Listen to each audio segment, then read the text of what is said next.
لا الہ الا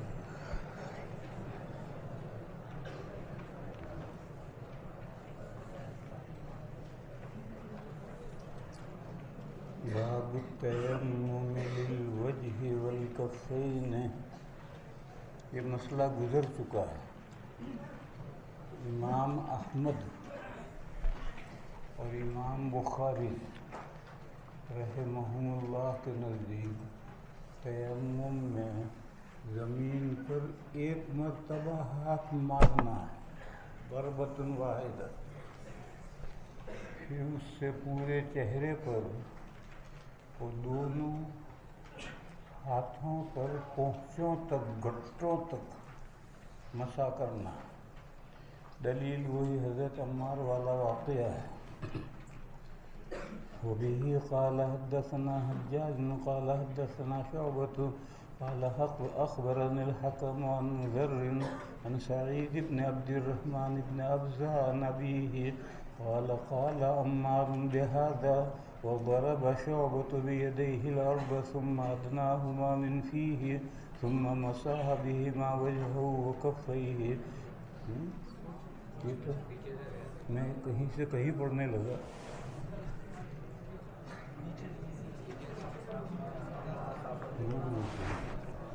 یہاں 3 مسئلے ہیں، تینوں کا حکم ایک ہے. ایک شخص کو بیماری کا ڈر ہے کہ وضو کرے گا یا ٹھنڈے پانی سے نہائے گا تو بیمار پڑ جائے گا، یا بیماری بڑھ جائے گی، یا بیماری دیر سے ٹھیک ہوگی. یہ تینوں صورتیں، بیمار پڑ جائے گا، بیماری بڑھ جائے گی، بیماری دیر سے ٹھیک ہوگی. دوسرا مسئلہ، پانی استعمال کرے گا تو مر جائے گا. تیسرا مسئلہ، سفر میں ہے،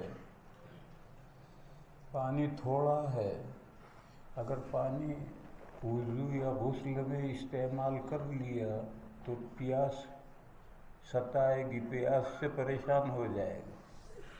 تو ان تینوں صورتوں میں تیمم کرنا جائز ہے. باب میں وہی حدیث ہے جس کا میں نے پہلے ذکر کیا تھا کہ ایک سریے میں امیر سریہ حضرت عمرو بن العاص رضی اللہ تعالی عنہ کو جنابت لاحق ہوئی. پانی قافلے والوں کے پاس تھا مگر سردی تھی، نہانے میں ان کو بیمار پڑ جانے کا اندیشہ، خطرہ، ڈر ہوا تو تیمم کر کے انہوں نے نماز پڑھائی. مقتدیوں کے نزدیک یہ بات صحیح نہیں ہوئی. جب سریہ واپس آیا تو سریہ والوں نے حضور سے ذکر کیا کہ ایسا واقعہ پیش آیا. حضور نے بلایا، کیوں گئے، تم نے تیمم کیوں کیا؟ تو انہوں نے کہا یا رسول اللہ، اللہ کا ارشاد ہے وَلَا تَقْتُلُوا أَنفُسَكُمْ، اور مجھے ڈر لگا کہ نہاؤں گا تو مر جاؤں گا،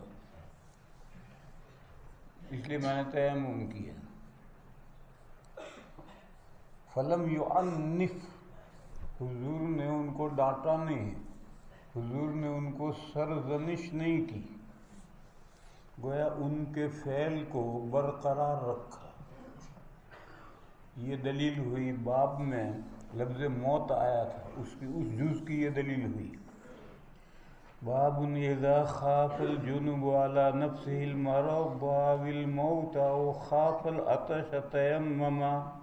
ويذكر ان عمرو بن العاص اجنب في ليلة باردة فتيمم وتلا ولا تقتلوا انفسكم ان الله كان بكم رحيما. فذكر ذلك للنبي صلى الله عليه وسلم فلم يعنف. وبه قال حدث. اس کے بعد ایک روایت ہے، اس میں سب کتابوں میں گڑبڑ ہو گئی. یہاں بھی دو روایتیں آ رہی ہیں، دونوں میں تخالف ہے، اس لیے واقعے کی صحیح نوعیت سمجھ لو۔ کوفے میں حضرت ابن مسعود رضی اللہ تعالیٰ عنہ قاضی بھی تھے، معلم بھی تھے، اور بیت المال کے ذمہ دار بھی تھے، اور حضرت عمر اور حضرت ابو موسیٰ اشعری گورنر تھے۔ دونوں میں ایک مسئلے میں اختلاف تھا کہ حضر میں تیمم کر سکتے ہیں غسل جنابت کے لیے یا نہیں۔ حضر میں جنابت لاحق ہوئی، تیمم کر سکتے یا نہیں؟ یہی صورتیں، بیماری کا ڈر ہے، موت کا ڈر ہے، پیاس کا ڈر ہے، یہ سب حکماً پانی نہیں ہے، حقیقتاً تو پانی ہے مگر حکماً پانی نہیں۔ بس ایسی صورت میں حضر میں تیمم کر سکتے یا نہیں؟ حضرت عمر یہ فرماتے تھے اور ابن مسعود بھی یہ فرماتے تھے کہ حضر میں جنوبی تیمم نہیں کر سکتا، نماز مؤخر کرے، جبکہ مسئلہ یہ نہیں تھا۔ تمام صحابہ کی رائے یہ تھی کہ حضر میں بھی تیمم کر سکتے ہیں۔ ان باب میں جو 3 صورتیں ہیں ان صورتوں میں حضر میں بھی تیمم کر سکتے ہیں۔ اب کوفہ کے 2 بڑے آدمی، مسئلے میں اختلاف، اور مسئلہ اکثر پیش آنے والا ہے۔ کوفہ ٹھنڈا علاقہ ہے، مسئلہ ہر وقت پیش آنے والا ہے، اور ایک کچھ کہے دوسرا کچھ کہے تو لوگ کنفیوز ہوتے ہیں، الجھن میں مبتلا ہوتے ہیں۔ ایسی صورت میں کیا کرنا چاہیے؟ 2 بڑوں کو مل بیٹھنا چاہیے۔ جیسے ہمارے دارالفتہ میں بعض مسائل میں دارالفتہ کے مفتیوں میں اختلاف ہے، ایک کی رائے کچھ ہے، دوسرے کی رائے کچھ ہے۔ اب یہ فتویٰ کچھ لکھے اور یہ فتویٰ کچھ اور لکھے، یہ ٹھیک نہیں۔ ان دونوں مفتیوں کو مل بیٹھنا چاہیے اور ایک بات طے کر کے وہی ایک فتویٰ نکلنا چاہیے۔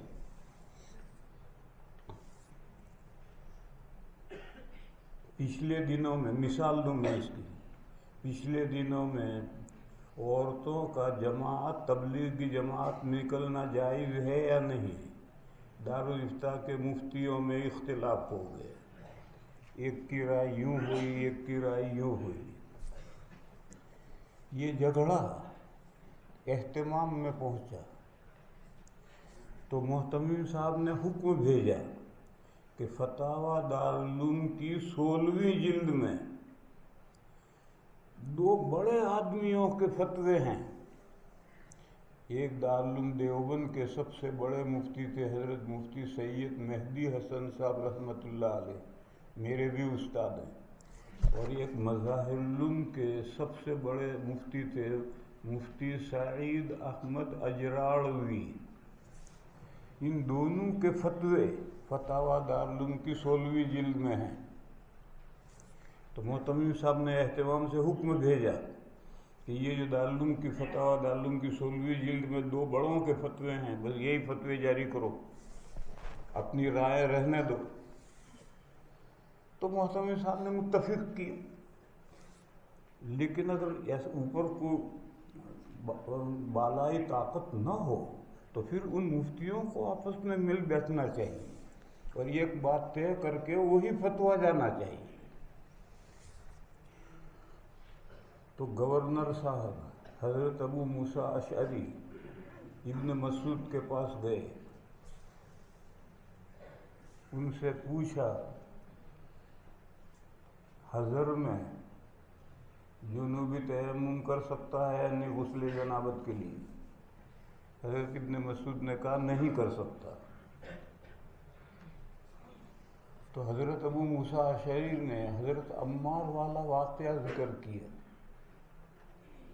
وہ حضر کا واقعہ ہے، مدینہ کے قریب میں اونٹ چرانے گئے تھے، حضر کا واقعہ ہے، وہ واقعہ پیش کیا تو ابن مسعود نے اس کا جواب دیا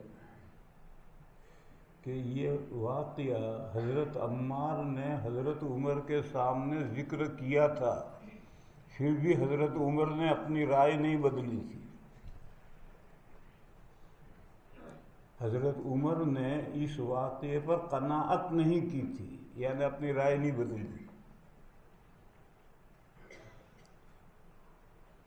تو حضرت ابو موسیٰ اشعری نے کہا ٹھیک ہے، اس واقعے کو رہنے دو۔ قرآن کریم میں جو ہے کہ او جاء احد منکم من الغائط او لامستم النساء، او جاء احد منکم من الغائط یعنی نواقض وضو پیش آئیں، کوئی ناقض وضو پیش آئے، او لامستم النساء یا ناقض غسل پیش آئے،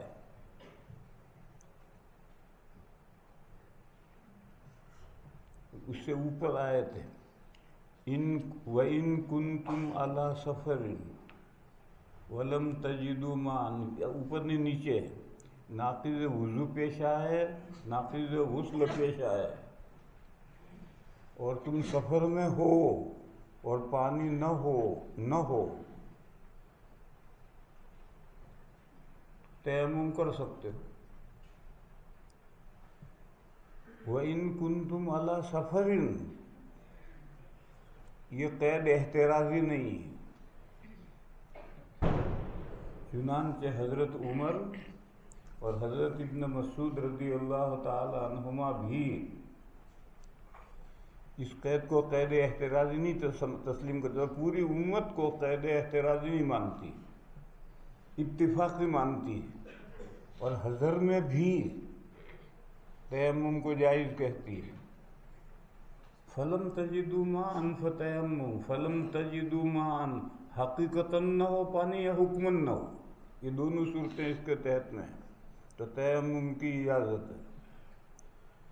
یہ آیت سن کر حضرت ابن مسعود نے کہا کہ بھئی دیکھو بات یہ ہے کہ اگر ہم حضر میں تیمم کی اجازت دے دیں گے تو چلے کی سردی میں کوئی طالب علم نہائے گا ہی نہیں، کھٹ سے اٹھے گا، دیوار پر 2 ہاتھ مارے اور مسجد میں پہنچ گیا۔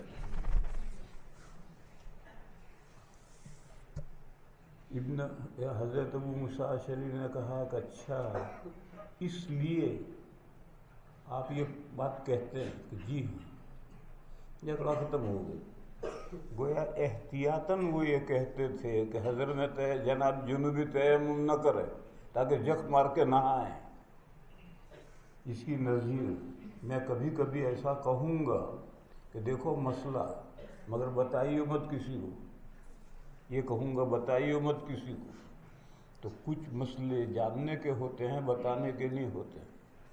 تو حضرت ابن مسعود اور حضرت عمر بھی آج پردہ کھلا کہ دونوں کے نزدیک حضر میں تیمم جائز تھا، مگر مصلحتاً وہ منع کرتے تھے۔ اس کی نظیر حج کے ساتھ عمرہ کر سکتے ہیں، تمتع کر سکتے ہیں، مگر حضرت عمر نے اپنے دور خلافت میں حکم دیا تھا کہ کوئی آدمی حج کے ساتھ عمرہ نہ کرے، عمرے کے لیے الگ سفر کر کے آؤ، سال کے بیچ میں عمرے کے لیے الگ سفر کر کے آؤ۔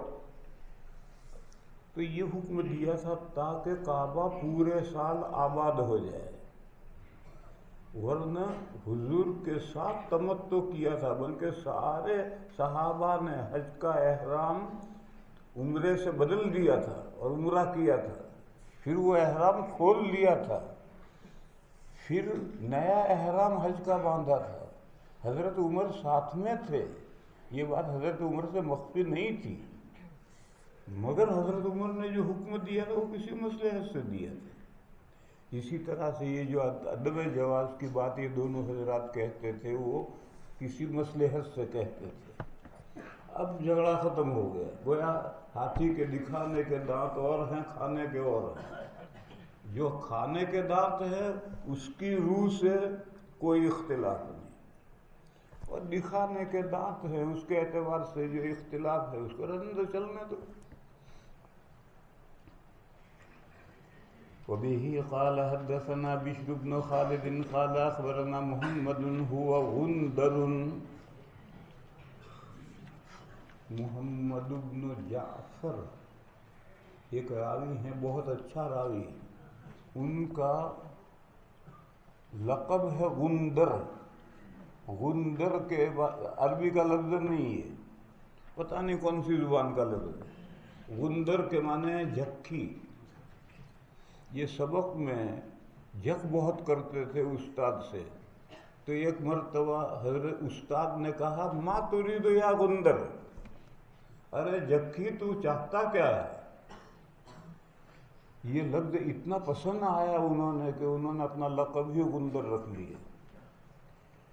قال اخبرنا محمد هو غندر عن شعبة عن سليمان عن ابي وائل قال ابو موسى لعبد الله بن مسعود اذا لم يجد الماء لا يصلي، یہ تو ابن مسعود کا فتویٰ کہ اگر جنوبی حضر میں پانی نہ پائے حقیقتاً یا حکماً تو نماز نہ پڑھے، نماز مؤخر کرے، تیمم نہیں کر سکتا۔ قال عبداللہ، یہ ابو موسیٰ اشعری نے ابن مسعود سے پوچھا، قال عبداللہ نعم، انہوں نے کہا یہی مسئلہ ہے، ان لم اجد الماء شہرا، اگر مجھے مہینہ بھر پانی نہ ملے، لم اصلی، لو رخصت لهم فی ھذا، اگر میں لوگوں کو اس کی اجازت دے دوں، کان اذا وجد احدهم البرد قال ھکذا، دونوں ہاتھ زمین پر مار کر کہا کہ اس طرح سے لوگ کریں گے، یعنی تیمم وصلی۔ یہ تو بات آخر کی ہے، شروع کی نہیں ہے۔ قال قلت فأین قول عمر، اب حضرت عمر کا قول پیش کرنے کا کوئی تک ہی نہیں رہا، یہ روایت میں آگے پیچھے مضمون ہو گیا۔ قلت فأین قول عمر عمار لعمر قال انی لم ارى عمر قنع بقول عمار، صحیح اب آ رہا ہے۔ وبه قال حدثنا عمر بن حفص، یہاں سے قاعدہ ذہن میں ہمیشہ رکھو کہ سند کی صحت کے لیے ضروری نہیں ہے کہ متن میں کوئی وہم نہ ہو، ضروری نہیں ہے۔ یہ بھی سند بخاری کی سند ہے، اعلیٰ درجے کی صحیح، مگر متن میں وہم ہے، صحیح متن کیا ہے اب ہے۔ وبه قال حدثنا عمر بن حفص قال حدثنا ابي قال حدثنا الاعمش قال سمعت شقيق بن سلمة قال كنت عند عبد الله وابي موسى فقال له ابو موسى ارايت يا ابا عبد الرحمن اذا اجنب فلم يجد ماء كيف يصنع؟ فقال عبد الله لا يصلي حتى يجد الماء، فقال ابو موسى فكيف تصنع بقول عمار حين قال له النبي صلى الله عليه وسلم كان يكفيك؟ قال الم ترى عمر لم يقنع بذلك منه؟ فقال ابو موسى فدعنا من قول عمار، چلو یہ روایت رہنے دو، كيف تصنع بهذه الآية، وہی اوپر والی آیت، فما درى عبد الله ما يقول، ابن مسعود پھنس گئے، اس آیت کے جواب میں کچھ کہہ نہیں سکے۔ فقال انا لو رخصنا لهم في هذا لاوشك اذا برد على احدهم الماء ان يدعه ويتيمم، فقلت لشقيق فانما كره عبد الله لهذا فقال نعم باب التيمم غربة۔ یہ وہی میں نے غلطی سے بیان کیا تھا کہ امام احمد اور امام بخاری کے نزدیک تیمم کا محل چہرہ اور کفین ہے، اور ایک مرتبہ زمین پر ہاتھ مارنا ہے، وہ یہ مسئلہ ہے۔ وبه قال حدثنا محمد بن سلام قال اخبرنا ابو معاوية عن الاعمش عن شقيق قال كنت جالسا مع عبد الله وابي موسى الاشعري فقال له عمار لو ان رجلا اجنب فلم يجد الماء شهرا اما کان یتیمم ویصلی قال فقال عبد الله لا يتيمم وإن كان لم يجد شهرا فقال له أبو موسى فكيف تصنعون بهذه الآية في سورة المائدة فلم تجدوا ماء فتيمموا صعيدا طيبا فقال عبد الله لو رخص في هذا لهم لأوشكوا إذا برد عليهم الماء أن يتيمموا صعيدا قلت وإنما كرهتم هذا لذا قال نعم فقال ابو موسیٰ اب حضرت عمار کا واقعہ پیش کرنے کا کوئی تک ہی نہیں رہا. فقال ابو موسیٰ الم تسمع قول عمار لعمر بن الخطاب بعثني رسول الله صلى الله عليه وسلم في حاجة فأجنبت فلم أجد الماء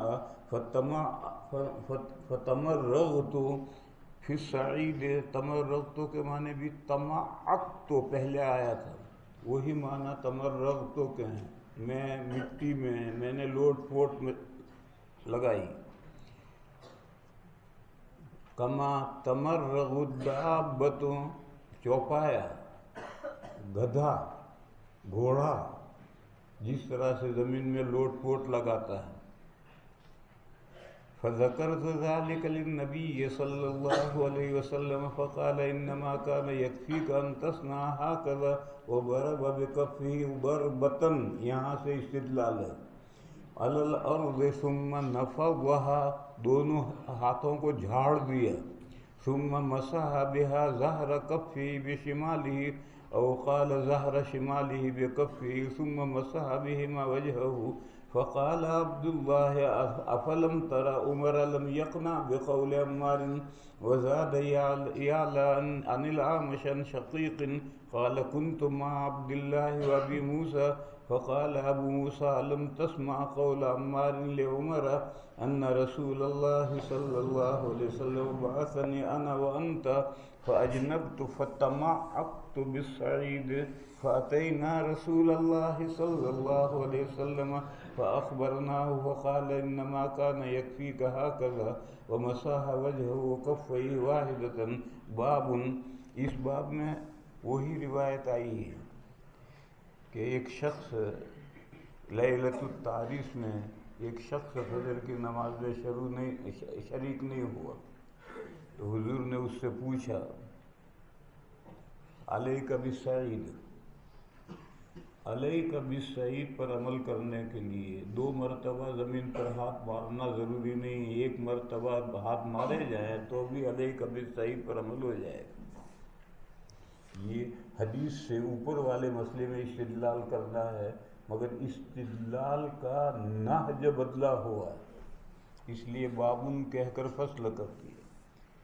انما علیک بالصعید الطیب، اس پر عمل کرنے کے لیے 2 مرتبہ ہاتھ مارنا کیا ضروری ہے؟ 1 مرتبہ ہاتھ مارا تو بھی اس پر عمل ہو جائے گا. وبه قال حدثنا عبدان قال اخبرنا عبد الله قال اخبرنا عوف بن ابي رجاء قال حدثنا عمران بن حسين الخزاعي ان رسول الله صلى الله عليه وسلم راى رجلا معتزلا لم يصلي في القوم فقال يا فلان ما منعك ان تصلي في القوم فقال يا رسول الله اصابتني جنابة ولا ماء قال عليك بالصعيد فإنه يكفيك. بسم اللہ الرحمن الرحیم. کتاب الصلاۃ. ساری باتیں تم جانتے ہو، ایک بات اچھی طرح سے سمجھیے، صلاۃ کے شرعی معنی ہے غایت انعطاف، آخری درجے کا میلان. لغوی معنی تم جانتے ہو. صلاح کے اصطلاحی معنی ہے غایت انعطاف، آخری درجے کا میلان. اور بعض الفاظ ایسے ہیں کہ نسبت بدلنے سے معنی بدلتے ہیں، جیسے محبت ایک لفظ ہے، نسبت بدلنے سے معنی بدلیں گے. اللہ سے محبت، اللہ کے رسول سے محبت، بیوی سے محبت، بچوں سے محبت، مال سے محبت. اپنے نفس سے محبت، سب جگہ معنی بدلیں گے۔ اسی طرح سے آخری درجے کا میلان، اس کے بھی نسبتیں بدلنے سے معنی بدلیں گے۔ قرآن کریم میں 2 جگہ آیا ہے، ان اللہ و ملائکتہ یصلون علی النبی، دوسری جگہ پر اس سے ایک رکوع پہلے ہے،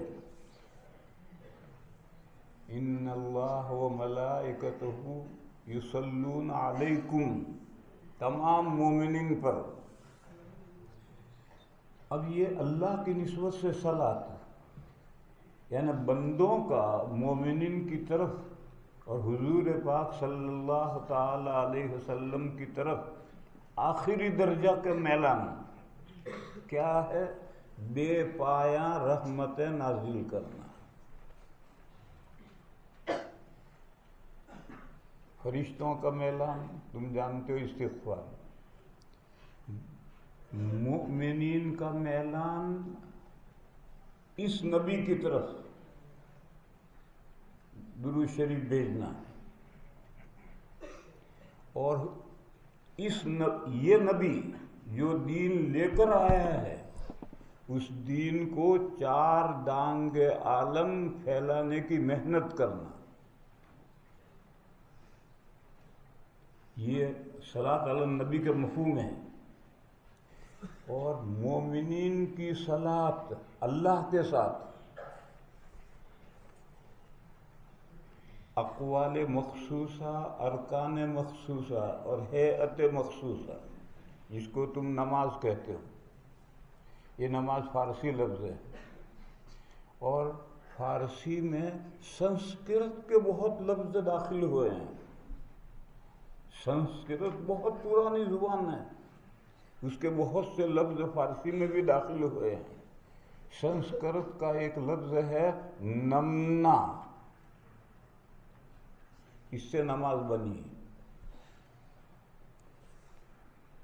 تو یہ جس کو ہم نماز کہتے ہیں، یہ بندوں کا اللہ کی طرف آخری درجے کا میلان ہے۔ اس کی شکل یہ ہے۔ ایک روایت ہے کہ نمازی جب سجدہ کرتا ہے تو اللہ کے قدموں پر سجدہ کرتا ہے۔ اس سے حصی مراد نہیں ہے، غائب درجہ میلان بتلانا ہے کہ نماز میں قریب ترین سجدے میں ہو جاتا ہے۔ بہرحال صلاح کے ایک تو لغوی معنی ہے اور ایک شرعی معنی ہے۔ شرعی معنی ہے غایت انعطاف، کسی کی طرف آخری درجے کا میلان، اور اس کے معنی نسبتوں کے بدلنے سے بدلتے ہیں۔ اللہ کا اس نبی کی طرف میلان، اللہ کا مومنین کی طرف میلان، فرشتوں کا اس نبی کی طرف میلان، بندوں کا مومنین کا اس نبی کی طرف میلان، مومنین کا اللہ کی طرف میلان، سب جگہ معنی الگ الگ ہوں گے۔ بس اتنی ایک بات یاد رکھو، باقی سب باتیں تم جانتے ہو۔ باب کیف فرضت الصلاۃ فی الاسراء،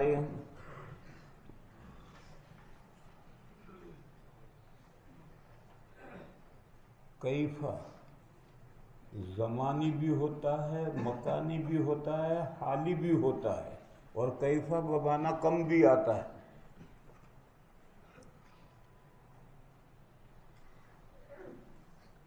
یہ کہتے ہیں کیف حالک، تو حالی کیف ہو، اور کیف زمانے کے لیے بھی آتا ہے، مکان کے لیے بھی آتا ہے۔ اور ایک کیف بمعنی کم بھی آتا ہے۔ حضرت الاستاذ قدس سرہ چاروں معانی پر بڑی زور کی تقریر فرمایا کرتے تھے، اور وہ ساری تحفۃ القاری میں ہے۔ دیکھو یہاں تو حضرت نے فی الاسراء کہہ کر خاص کر دیا کہ کیفہ مکانی مراد ہے۔ ایک لطیفہ، دارالعلوم میں ایک بڑے استاد تھے، بڑے استاد نہیں، ایک استاد تھے قاری صاحب، قاری احمد میاں، حضرت شیخ الادب صاحب کے لڑکے تھے۔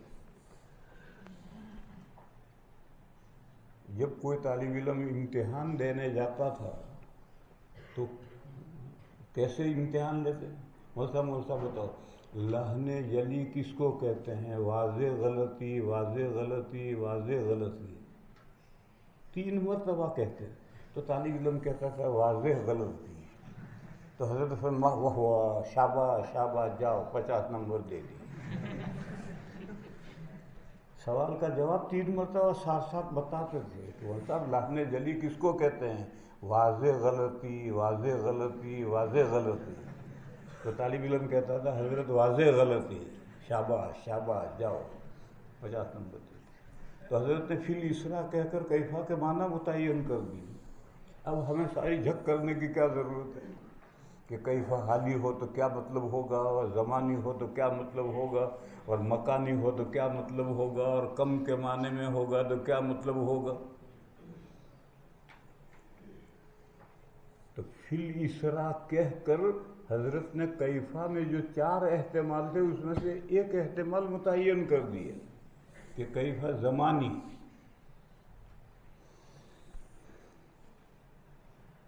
دیکھو نماز ابتدائے اسلام سے اسلام میں کوئی زمانہ ایسا نہیں گزرا کہ نماز اور زکوٰۃ نہ ہو۔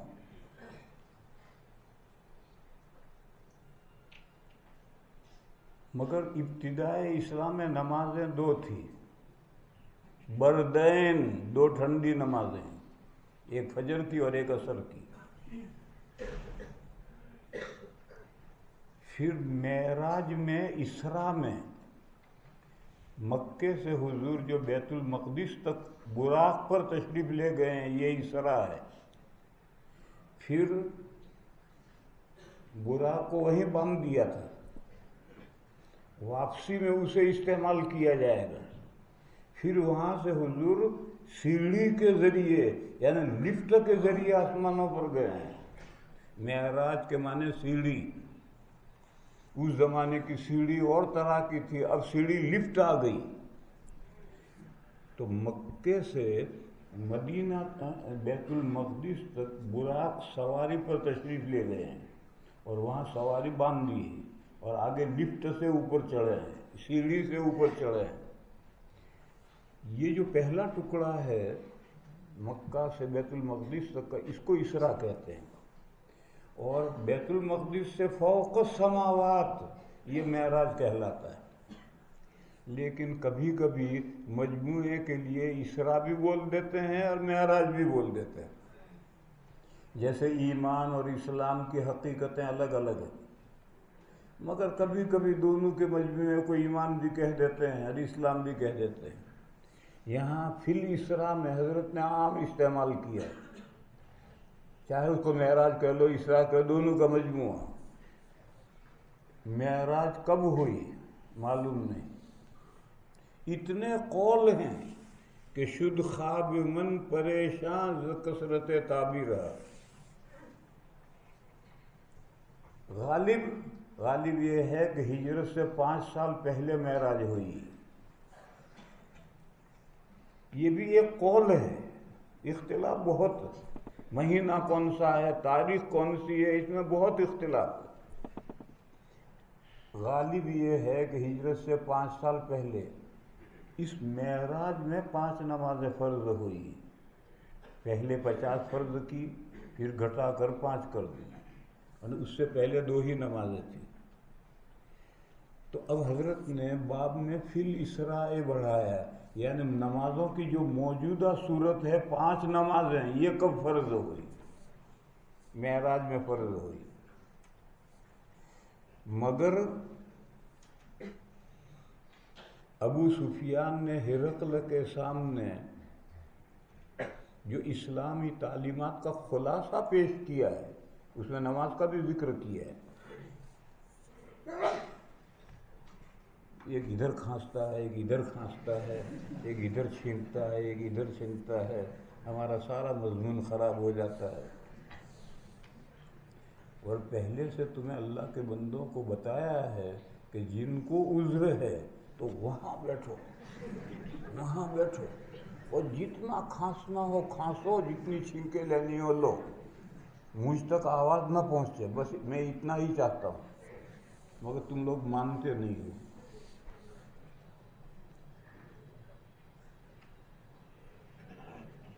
ظاہر ہے کسی کو نزلہ ہو رہا، چھینک آئے گی، کھانسے گا تو مجبوری ہے، اس کو ہم روک نہیں سکتے، مگر اس کا علاج ہم نے بتلایا ہے کہ وہ علاج کرو۔ وہ کیوں نہیں کرتے؟ پریشان کیوں کرتے ہو ہمیں؟ ہمارا سارا مضمون خراب کر دیتے ہیں۔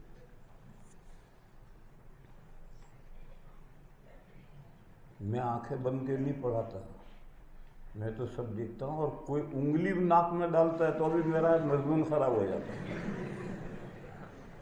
اس لیے خدا کے لیے رحم کرو مجھ پر۔ تو حضرت ابو سفیان جانتے تھے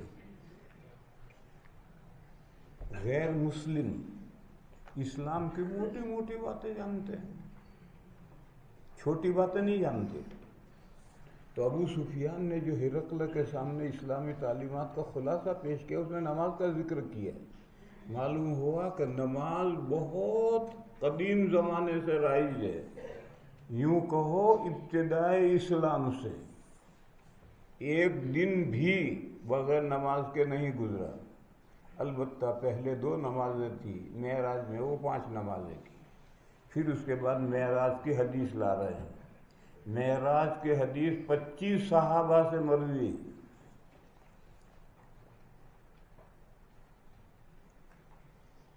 ان میں اختلافات بھی ہیں۔ ابن کثیر رحمہ اللہ نے اپنی تفسیر میں ان 25 روایات کا خلاصہ نکالا ہے،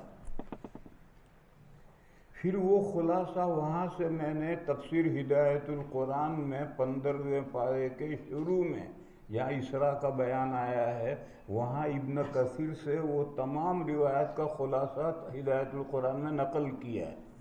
پڑھو یہاں تو جو روایت ہے اور بہت مختصر ہے، معراج کی روایت بہت ہی مختصر ہے، وہ روایت پیش کر رہے ہیں۔ باب کیف فرضت الصلاۃ فی الاسراء، کیف فرضت الصلاۃ، یہ تو ہوا سوال، اور جواب ہوا فی الاسراء۔ کہیں تم کیفا کو فی الاسراء کے ساتھ نہ جوڑ دو، یہ فی الاسراء اس کا جواب ہے، اور پہلے بھی غالباً ایک جگہ آیا ہے اور شاید آگے آئے کہ حضرت نے بعد میں سوال کیا اور پھر جواب بھی ساتھ میں دے دیا ہے۔ تو یہ فی الاسراء جواب ہے کیف فرضت الصلاۃ۔ معلوم ہوا یہ کیفا مکانی ہے۔ 5 نمازیں جو اس وقت چل رہی ہیں، ان کا حکم اللہ نے جبرائیل کے ذریعے زمین پر نہیں بھیجا، بلکہ نماز کی اہمیت کے پیش نظر حضور کو فوق السماوات بلایا اور وہاں یہ حکم دیا۔ اس سے نمازوں کی اہمیت ظاہر ہوتی، مگر آج یہ مصیبت آن پڑی ہے کہ 80% مسلمان نماز ہی نہیں پڑھتا، بغیر نماز پڑھے جنت میں جانا چاہتا ہے۔ عجیب صورت ہے۔ وقال ابن عباس حدثني ابو سفيان بن حرب في حديث هرقل فقال يأمرنا يعني النبي صلى الله عليه وسلم بالصلاة والصدق والعفاف، وبه قال حدثنا يحيى بن بكير قال حدثنا الليث عن يونس عن ابن شهاب عن انس بن مالك قال كان ابو ذر يحدث ان رسول الله صلى الله عليه وسلم قال، حضور اپنے گھر میں لیٹے ہوئے ہیں، فرشتے چھت کھول کر آئے،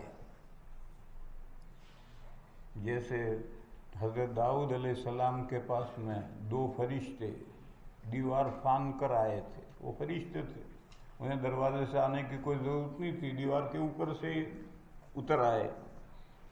قال فرج عن سقف بیتی وانا بمکہ فنزل جبرائیل علیہ السلام ففرج صدری، حضور کا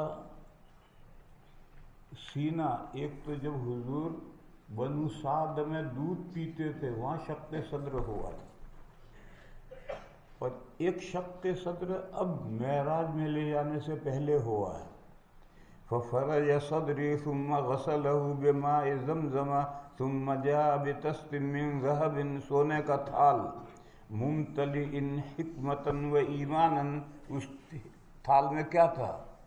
دانشمندی تھی، یقین تھا، یہ ایمان بمانا یقین ہے، وہ قلب مبارک میں ریڑھ دیا، پھر قلب کو سی کر اپنی جگہ رکھ دیا اور سینہ بھی سی دیا۔ ثم جاء بطست من ذهب ممتلئ حکمة وإيمانا فأفرغه في صدري ثم أطبقه ثم أخذ بيدي فعرج بي إلى السماء۔ اب مکے سے بیت المقدس کا سفر مختصر ہو گیا۔ فلما جئت إلى السماء الدنيا قال جبرائیل علیہ السلام لخازن السماء، آسمان کے ذمہ دار، خازن مانے ذمہ دار، تم دربان کر لو، ترجمہ لخازن السماء افتح، قال من هذا، قال هذا جبرائیل، هذا نہیں کہا ہوگا انہوں نے، انا کہا ہوگا۔ قال هل معك احد، اکیلے آ رہے ہو، کسی کو ساتھ لائے ہو؟ قال نعم معي محمد، اس نے پوچھا ارسل الیہ، کیا ان کو بلایا گیا ہے؟ قال نعم۔ فلما فتح علون السماء الدنيا فإذا رجل قاعد عن يمينه أسودة، سواد کی جمع، مراد ہیں اشخاص، اس بندے کے دائیں بائیں اشخاص تھے، یہ ارواح ہیں مومنین کے اور کفار کے بچوں کی۔ فَإِذَا رَجُلٌ قَاعِدٌ عَلَى يَمِينِهِ أَسْوِدَةٌ وَعَلَى يَسَارِهِ أَسْوِدَةٌ فَإِذَا نَظَرَ قِبَلَ يَمِينِهِ ضَحَكَ، میں نے بچے کہا یہ ٹھیک نہیں، مومنین کی اور کفار کی اشخاص ہیں، روحیں ہیں۔ فَإِذَا، کہیں تم ذرا یہ مشرکین کے مسئلے میں تم یہاں سے استدلال کرنے لگو، اس لیے میں نے اپنی اصلاح کر لی کہ بچے نہیں، ادھر بھی مومنین کے ارواح ہیں، ادھر مشرکین کے ارواح ہیں کفار کی۔ اذا نظر قبل يمينه ضحك واذا نظر قبل شماله بكى فقال مرحبا بالنبي الصالح والابن صالح، اس بندے نے حضور کو خوش آمدید کہا۔ قلت لجبرائیل من هذا، قال هذا آدم وهذا الأسودة عن يمينه وشماله نسم بنيه، ذراری مشرکین مومنین نہیں، ان کی اولاد کی روحیں ہیں، نسم مانے روحیں، نسم بنيه فأهل اليمن منهم أهل الجنة والأسودة التي عن شماله أهل النار، فإذا نظر عن يمينه ضحك وإذا نظر قبل شماله بكى، ثم عرج بي إلى السماء الثانية فقال لخازنها افتح، فقال له خازنها مثل ما قال الأول ففتح۔ قال أنس، روایت مختصر کر ڈالی، قال أنس فذكر أنه وجد في السماوات آدم وإدريس وموسى وعيسى وإبراہیم، کون نبی کس آسمان میں تھے؟ حضرت انس کہتے ہیں مجھے یاد نہیں۔ وَلَمْ يَثْبُتْ كَيْفَ مَنَازِلُهُمْ غَيْرَ أَنَّهُ ذَكَرَ أَنَّهُ وَجَدَ آدَمَ فِي السَّمَاءِ الدُّنْيَا وَإِبْرَاهِيمَ فِي السَّمَاءِ السَّادِسَةِ۔ قال انس فلما مر جبرائیل علیہ السلام بالنبی صلی اللہ علیہ وسلم بادریس قال مرحبا بالنبی الصالح والاخ الصالح۔ بعض لوگ کہتے ہیں کہ ادریس علیہ السلام نوح علیہ السلام سے پہلے آبا میں ہیں، بس حضور کے بھی آبا میں ہوئے، یہ صحیح نہیں۔ دیکھو حضرت ادریس نے ابن نہیں کہا، اخ کہا ہے۔ قال مرحبا بالنبي الصالح والاخ الصالح فقلت من هذا، قال هذا ادريس، ثم مررت بموسى فقال مرحبا بالنبي الصالح وللاخ الصالح، قلت من هذا، قال هذا موسى، ثم مررت بعيسى فقال مرحبا بالنبي الصالح والاخ الصالح، قلت من هذا، قال هذا عيسى، ثم مررت بإبراہیم فقال مرحبا للنبی الصالح والابن الصالح، انہوں نے ابن کہا۔ قلت من هذا قال هذا إبراهيم قال ابن شهاب فأخبرني ابن حزم أن ابن عباس وأبا حبة الأنصاري كانا يقولان قال النبي صلی اللہ علیہ وسلم. یہ 7 آسمان گزر گئے، پھر 7 آسمان سے اوپر کہاں تک پہنچے؟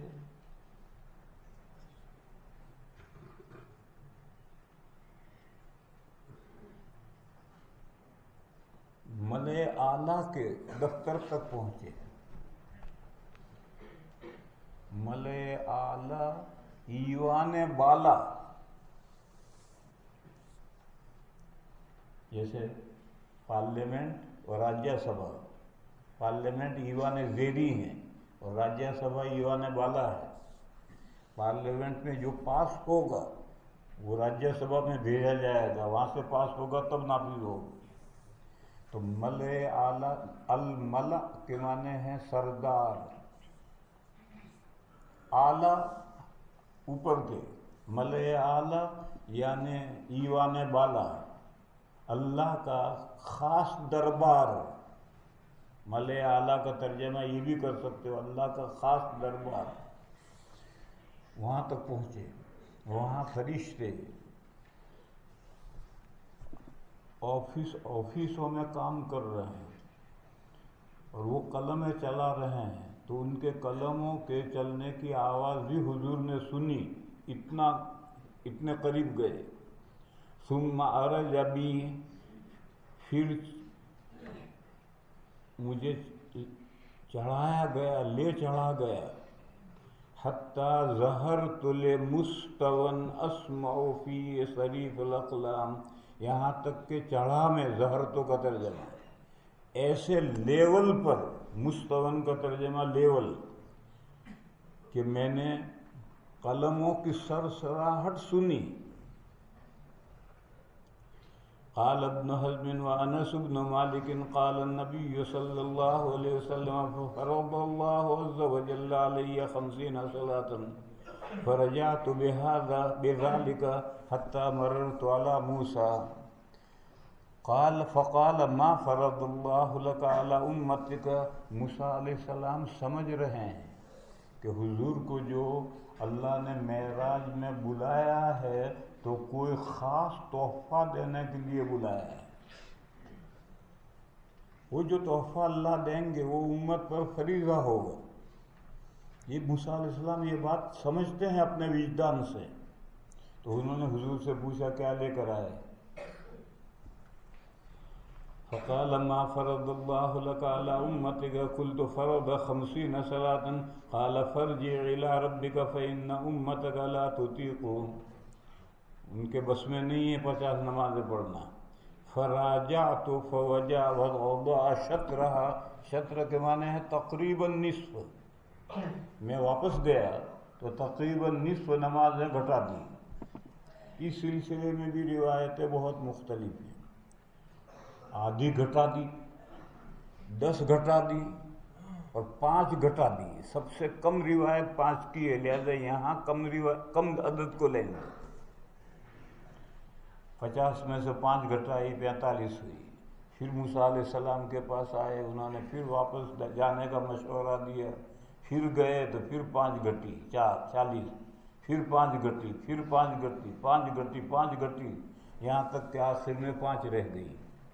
جب واپس آئے تو موسیٰ علیہ السلام نے پھر جانے کا مشورہ دیا اور یہ کہا کہ میری امت پر 3 نمازیں تھیں مگر کم وقت وہ 3 بھی نہیں پڑھتی تھی. آپ کی امت 5 کیسے پڑھے گی؟ اور اب امت نہیں پڑھتی 5 بھی، بس ہفتے میں جمعہ پڑھ لیا یا 360 کی نماز عیدین کی پڑھ لی. کہاں پڑھتے ہیں 5 نمازیں؟ تو موسیٰ علیہ السلام نے کہا میری امت 3 نہیں پڑھتی تھی، آپ کی امت 5 کہاں پڑھے گی، آپ واپس جائیے. حضور نے فرمایا کہ میں اتنی مرتبہ آیا گیا کہ اب شرم آتی جاتے ہوئے. تو حضرت موسیٰ نے کہا ٹھیک ہے، اب اللہ برکت اللہ اتریے، آپ نیچے جائیے 5 نمازیں لے کر کے. فقال ارجع إلى ربك فإن أمتك لا تطيق ذلك فراجعته فقال راجع ربك فإن أمتك لا تطيق ذلك فراجعته فوضع شطرها فرجعت إليه فقال ارجع إلى ربك فإن أمتك لا تطيق ذلك فراجعته فقال هي خمس. یہ بہت روایت مختصر ہو گئی. جب 5 رہ گئی اور موسیٰ علیہ السلام نے پھر مشورہ دیا تو حضور نے فرمایا اب میں دوبارہ واپس جا کر درخواست نہیں کرنا چاہتا، مجھے شرم آتی ہے، کتنی مرتبہ جاؤں. جب تک اللہ چاہتے تھے تخفیف شرم نہیں آئی، اب جب اللہ نہیں چاہتے تو شرم آئی. تو حضور نے طے کر لیا کہ میں تو اب 5 کو منظور رکھتا ہوں. وہی آئی کہ یہ 5 لے کر آپ نیچے اتریے، آپ کی امت 5 نمازیں پڑھے گی تو ہم 50 نمازوں کا ثواب دیں گے. اور الحسنۃ بعشرۃ امثالھا کا ضابطہ آج بنا اور نمازوں کے تعلق سے بنا. پچھلی امتوں کے لیے ضابطہ نہیں تھا، اس امت کے لیے یہ ضابطہ بنا اور آج بنا اور نمازوں کے تعلق سے بنا. پھر یہ ضابطہ تمام عبادتوں کے لیے عام کر دیا گیا. فقال هي 5 وهي 50 لا يبدل القول لدي. ہمارے یہاں بات بدلی نہیں جاتی، یعنی اب ان 5 میں تخفیف نہیں ہوگی. یہاں روایت اس طرح سے ہے کہ گویا جب آخر میں 5 رہی اس وقت وہی آئی اور حضور کو اشارہ کر دیا کہ یہ آخری ہے، اب چینجنگ تبدیلی نہیں ہوگی. اب ظاہر ہے کہ موسیٰ علیہ السلام نے واپس جانے کا مشورہ دیا تو اب یہ کہنا کہ مجھے شرم آتی اس کا کوئی توق ہی نہیں رہا. فرجعت إلى موسى فقال راجع ربك فقلت استحييت من ربي ثم انطلق بي. یہ بھی شروع کا حصہ ہے. جبرائیل لے کر بارڈر کی بیری کے درخت پر پہنچے. سدرا مانے بیری کا درخت اور منتہا کا مانے بارڈر کی بیری کے درخت تک جبرائیل حضور کو لے کر گئے ہیں. آگے حضور اکیلے گئے ہیں. جبرائیل نے کہہ دیا ہمارا بارڈر آ گیا، اب ہم آگے نہیں جا سکتے. ثم انطلق بي حتى انتهي بي الى السدرة المنتهى. حضور نے اس بیری کے درخت کے احوال بتلائے کہ اس پر طرح طرح کے رنگ چھائے ہوئے تھے. وہ رنگ کیا تھے؟ حضور نے فرمایا مجھے نہیں معلوم. وغشيها الوان لا ادري ما هي. جنت کی وزٹ بھی کروائی تو جنت میں مٹی تو تھی مشک کی اور رسیاں تھی گنبد کی، استغفر اللہ، رسیاں تھی موتیوں کی. تو موتیوں کی تو رسیاں نہیں ہوتی. مٹی تھی مشک کی، ٹھیک ہے، اور رسیاں تھیں موتیوں کی. موتیوں کی رسیاں کہاں ہوتی؟ اس لیے گیلری میں دوسرا لفظ لکھا ہے، حبائل کی جگہ پر جنابذ لکھا ہے. جنابذ یہ فارسی لفظ گنبد کی جمع ہے. پھر یہ فارسی کا گنبد اردو میں آیا ہے، اصل فارسی کا لفظ ہے. اور عرب اور فارس ساتھ لگے ہوئے ہیں، جزیرۃ العرب اور ایران ساتھ لگے ہوئے ہیں. تو ایک دوسرے کے تہذیب، کلچر اور زبانوں کے اثرات ایک دوسرے پر پڑتے ہیں. تو عربی میں یہ لفظ استعمال ہوتا ہے جنبذ جمع جنابذ. موتیوں کے گنبد تھے. ہاں اب سمجھ میں آئی بات. ثم ادخلت الجنة فإذا فيها حبائل اللؤلؤ وإذا ترابها المسك. وبه قال حدثنا عبد الله بن يوسف قال أخبرنا مالك بن صالح بن كيسان عروة بن زبير عائشة أم المؤمنين. ایک تبدیلی تو یہ آئی کہ شروع اسلام میں صرف 2 نمازیں تھیں، معراج میں 5 ہوئی. شروع اسلام میں زکوٰۃ کے معنی تھے انفاق، خیر خیرات، بس یہ معنی تھا. اور خیر خیرات غیر مسلم بھی کرتے ہیں. ہندوستان کے ہندو، عیسائی، پارسی، بدھسٹ اتنی خیر خیراتیں کرتے ہیں کہ مسلمان ان کی برابری نہیں کر سکتے. مسلمان اتنی خیر خیراتیں نہیں کرتے جتنی یہ لوگ کرتے ہیں. تو دان، اس کو لوگ دان کہتے ہیں. تو دان کرنا، خیرات کرنا، یہ ان کے یہاں رائج ہے. چنانچہ شروع اسلام سے زکوٰۃ یعنی انفاق، دان کا حکم دیا. پھر جو اصطلاحی زکوٰۃ ہے وہ تو ہجرت کے بعد اس کے تمام تفصیلات طے ہوئی، شروع میں نہیں تھا. جیسے نماز، پھر اس کی تفصیلات 5 ہوئی معراج میں. معراج میں 5 ہوئی تو ہر نماز 2 رکعت تھی. مغرب کی نماز 3 رکعتیں تھی. پھر ظہر میں، عصر میں، عشاء میں 2 کی 4 کر دی. اور فجر میں قراءت لمبی کر دی، رکعتوں کی تعداد نہیں بڑھائی. یہ ہجرت کے بعد یہ تبدیلی ہوئی.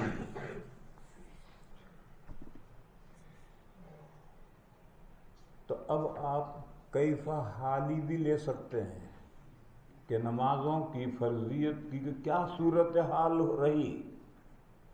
صورتحال یہ رہی 2 نمازیں، پھر 5 نمازیں، 2 رکعتیں، پھر 4 رکعتیں، پھر 2 رکعتیں. مغرب کی شروع سے ہی 2 رکعتیں ہیں اور اب بھی 2 ہی رکعتیں ہیں. اور حضر میں بھی سفر میں بھی 3 ہی رکعتیں مغرب کی پڑھنی ہیں، کیونکہ مغرب دن کی نمازوں کا وتر ہے. بس اگر ان کو قصر کر دیں گے، 2 رکعتیں پڑھیں گے تو وتریت ختم ہو جائے گی. اس لیے 3 ہی پڑھنی ہے اور شروع سے 3 ہی فرض ہوئی. نہ اس میں کمی ہوئی نہ اضافہ ہوا. اور جب مغرب کی نماز 3 رکعتیں ہیں، دیکھو ایک مسئلہ، نماز در حقیقت 1 رکعت ہے. 2 رکعتیں تو شفعہ ہیں، جوڑی ہیں، نمازوں کی جوڑی شفعہ. اصل نماز تو 1 رکعت ہے. اس پر تفصیل حضرت نانوتوی نے بہت اچھی تفصیل کی ہے توفیق الکلام میں، اور اسی کی میں نے شرح لکھی ہے. کیا مقتدی پر فاتحہ واجب ہے؟ اس کتاب میں اس کی تفصیل ہے کہ اصل نماز 1 رکعت ہے. بس اب اللہ کے بہت سے بندے، بلکہ سب سے پہلا بندہ نبی پاک صلی اللہ تعالی علیہ وسلم رات دن میں 24 گھنٹے میں 50 رکعتیں پڑھتے تھے. وہ جو اصلی حکمت تھا اس پر عمل کرتے تھے. قاعدہ جو حکمت تخفیفاً ختم کیا جائے، نسخ کیا جائے، تو اصل کا استحباب باقی رہتا ہے. اور سے بہتر کی طرف جاتے ہوئے جو نسخ ہو اس میں اصل پر عمل نہیں ہو. جیسے بیت المقدس سے نسخ ہوا بیت اللہ کی طرف، یہ سے بہتر کی طرف ہوا. بس اب بیت المقدس کی طرف کوئی نماز پڑھے گا، نماز نہیں ہوگی. اور عاشورے کا روزہ تھا، رمضان آیا تو عاشورے کا روزہ ختم کر دیا تخفیفاً. لہذا عاشورے کا روزہ آج بھی مستحب ہے. اسی طریقے سے 50 نمازیں کم ہوئی ہیں تخفیفاً، لہذا اصل کا استحباب آج بھی باقی ہے. اس لیے حضور بھی اور بہت سے بندے رات دن میں 50 رکعتیں پڑھتے ہیں. اس کو حضور نے یوں تقسیم کر دیا تھا کہ 17 رکعتیں تو فرضوں کی اور وتروں کی، سنتوں کے ساتھ، سنتوں کے بغیر. پھر شروع میں سنت موقدہ لگائی، آخر میں سنت موقدہ لگائی، پھر اشراق، چاشت، اوابین، پھر تہجد. یہ سب میں تقسیم کر دی اور سب ملا کر 50 رکعتیں پڑھتے تھے. اب مغرب کی جب 3 رکعتیں ہو گئی تو 50 کی تعداد کیسے پوری ہوگی؟ اب تو 49 رہیں گی یا 51 رہیں گے، کیونکہ 1 رکعت نہیں پڑھنی. شفعہ تو پڑھنا ہے. 1 رکعت کا نام ہے صلاۃ بطیرہ، دم کٹی نماز، لہذا 2 تو پڑھنی ہے. بس 50 کیسے پوری ہوں گی؟ 49 رہیں گے، 51 ہو جائیں گے. تو وطر النہار کے مقابلے میں وطر اللیل حضور نے بڑھایا. قرآن میں اس کا ذکر نہیں، حدیثوں میں حضور نے وطر اللیل بڑھایا. اب 2 طاق مل کر جفت ہو گئے، اب 50 کی تعداد پوری ہو.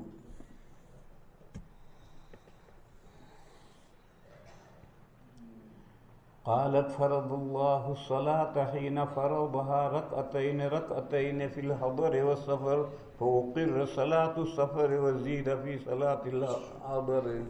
کتاب الصلاة پوری ہوئی. اب ذیلی عنوان ہیں، وہ عنوان لگاؤں گا تو تم اس سلسلے کے سب ابواب کو سمجھو گے. ابواب ثیاب المصلی، نمازی کے کپڑوں کا بیان. اب جو ابواب شروع ہو رہے ہیں وہ ابواب ثیاب المصلی شروع ہو رہے ہیں، نمازی کے کپڑوں کا بیان.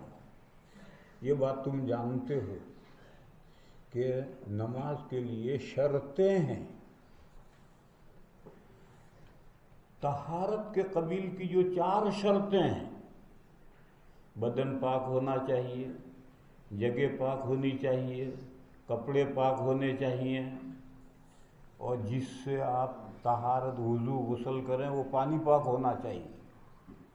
4 طہارتیں ہیں: کپڑوں کی طہارت، جگہ کی طہارت، بدن کی طہارت اور پانی وغیرہ کی طہارت، پانی مٹی کی طہارت. یہ 4 طہارتوں کا تو ذکر کتاب الطہارہ میں آ رہا ہے. یہ کتاب الطہارہ، یہ کتاب الصلاۃ کی تمہید ہے، تو 4 کا ذکر تو وہاں آ گیا. پھر آگے جو 2-3 شرطیں رہ گئی وہ اب آئیں گی، کتاب الصلاۃ میں آئیں گی، کتاب الصلاۃ کے شروع میں آئیں گی. ان میں سے ایک شرط ہے ستر عورہ، ننگا پا چھپا کر نماز پڑھنا فرض ہے. اور استقبال قبلہ، قبلے کی طرف منہ کر کے نماز پڑھنا فرض ہے. اب یہ جو 6 نماز کی جو 6 شرطیں ہیں ان میں سے 4 تو ادھر کتاب الطہارہ میں گئی. اب جو 2 شرطیں رہ گئی وہ اب کتاب الصلاۃ کے شروع میں آنی. تو ابواب ثیاب المصلی یہاں سے شروع ہوں گے. ستر عورت کا بیان شروع ہوگا، ننگا پا چھپا کر نماز پڑھنا ضروری ہے. اور میرے عزیزو، ایک تو 15 منٹ تم نے یوں گھٹا دیے ہیں، ایک بریانی کے 15 منٹ گھٹا دیے، تو کیسے کام چلے گا؟ مغرب بعد پڑھو، مغرب بعد سبق پڑھو. آج جمعرات ہے، مغرب بعد سبق ہوگا انشاءاللہ.